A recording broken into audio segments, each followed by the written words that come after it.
asking William about that, obviously, because Dundee United is Dundee United, because the way the if you like the umbrella that's over the club, if you look at everything in a kind of the patience isn't necessarily with the fans at the moment as you would want to be 4 games into the season.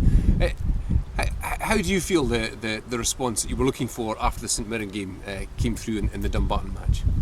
Well, it's been a difficult period for us, there's no doubt about that. You know, the start of the season, we aren't firing on all cylinders, and we all want to be playing better football, make no bones about it. But we're sitting second top of the league, joint second top, 2 points off the lead, and we haven't hit our best form yet. So we've got lots of positives to come.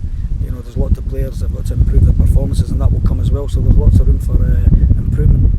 Is it confidence? Is it understanding? Is it a case of just waiting for them to click? And obviously wins breed confidence, but you're needing back-to-back wins for that to happen. No, we don't need anything like that. We just need performances to improve. We need players to get to the level that we expect them to be at. I think as a team they're still needing to get to that level in terms of consistency, in terms of match fitness, and in terms of partnerships on the park. We haven't had the same team on the park consistently, turning out performance after performance. But that'll come as the season goes on. They're a good group of players there. Pressure this weekend, I'm sure, as well, as you come up against a wily old Coyote and Peter Houston. He's not had the start of the season that he would have imagined, not with the squad at his disposal, but he probably thinks that things have got to change at some point, and he'll be hoping that they'll change this weekend at home to you. Peter's a very good manager, and he's got a very good squad of players, and I don't focus on Falkirk, but I'm sure he'll get it right down there, no doubt about that. But my focus is certainly on Dundee United at the moment, making sure we get our performance levels to where we want to be, and that'll be the only focus going into the game on Saturday. A reasonable track record against his team last season. You obviously feel you've improved your team. He's lost a couple of players as well. Do you think this one is going to be much along similar lines, or do you think that there might be, if you like, a season of advantage under your belt? No, again, we've had 14 new players at the club, so I don't know where that advantage come from. But again, we concentrate on what we have to do on Saturday. We'll pick a team that goes out there that we feel is the right team to win the game, and we'll play to a system to win the game. And that again, that'll be my own focus going into the game on Saturday. William was talking about, he felt it was very good players, very good squad. It's just a case of within the 90 minutes it hadn't quite clicked, it hadn't quite gelled. You alluded to that. I mean, are you seeing the signs as the players get more familiar, more comfortable with each other in training that that level of performance you're demanding will come? Yeah, listen, we watch them in training every day, and you can see that they're very talented in that. And but again, it's been quite stop-start for us. I say again, we haven't had that consistency on the park at this minute, building partnerships all over the park for one reason or another. But time will make that happen. We can't make it happen overnight. It will happen.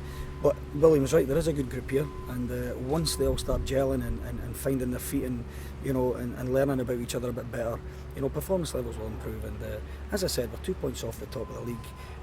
Let's readdress this when it comes Christmas time, and let's see where we are. Let's see what sort of partnerships we've built within the team, and let's see how they're playing at Christmas time. But listen, I understand it. Football's everybody's looking for, I don't know what's that word that everybody's looking for. Magic formula. The magic formula, and then the other side of everybody's looking for that drama. Listen, there's no drama here. We're working hard. We're a good squad. We are going to stutter in games sometimes, but this squad will get better. And I fully believe that they're a good football team. They're a good bunch of players. They're hard working, and they'll get better. And I look forward to them playing at their best. On paper, it looks like a cracking contest, doesn't it? Two good teams. Very much so. I think these are always going to be tough games, no matter who plays against Falkirk. They're always tough games, and I expect nothing different on Saturday.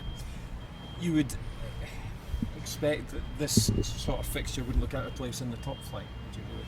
No, absolutely not. I think Falkirk have been brilliant over the last couple of years. They've failed narrowly for promotion a couple of times, and again they'll be fighting out this year as well, like everybody else. But you're right. On paper, you're probably looking at these two clubs playing in a top league. We're not, so we have to earn that right to get back there, and it's not easy. But we'll give everything we've got. Big plus for you, Ray, must be from last week at least. The return of James, must be delighted to see him back. Scored a terrific goal as well, of course. Yeah, it's been really unfortunate for James. Coming into the team, he started the season well and then got a really bad injury. He's just the type of player that's tried so hard to get back too quick, so we've had to rein him in again. But you can see the delight on his face Saturday when he scored that goal. You know, he's got excellent free kick ability, he's got corners and set balls, and he's a goal scorer. He's not there yet, you know, he's not ready to start games, but we're building him up slowly, and he's somebody that we're thinking, you know, over the next 2 or 3 weeks, once he's got a few games under his belt, will, you know, start pushing for that a place up front. And you know, he's a proven goal scorer, and you know, we're delighted that he's back fit. He's just the kind of player, when he's fully fit, firing on all cylinders, he can play a real key role, can't he? Yeah, I like him. You know, he's one of our first signings. I think everything I just talked about there. You know, he can go in behind and score goals. He can come short and turn and score goals. He can score goals from set pieces. You know, and his delivery from dead balls is excellent as well. And that's something we've missed as well. So, you know, James. You know, but we're not going to rush him. But he'll be a valuable addition once he's ready to start the games. Started on Saturday, just went up front, Scott McDonald on his own.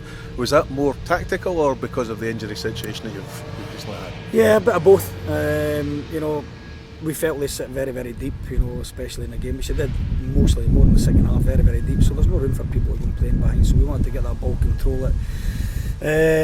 You know, but Patrick come on and made a difference, and you know, we asked them to play higher up the park and against their two centre halves. So, you know, we do look at every game individually, and you know, it's, you know, you can put any system on that part, but ultimately when the players go in the park, they've got to, you know, you want them to be at their best, and if for whatever reason they're not playing at their best, it makes the system, you know, or it makes the game harder. So, you know, different systems for different teams at different games. That's the way it's got to be. And with players coming out of injury, obviously gives you options of different systems.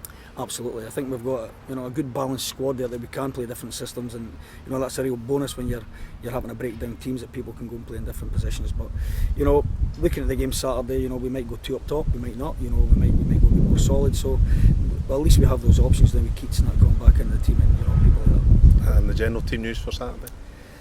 A few niggles.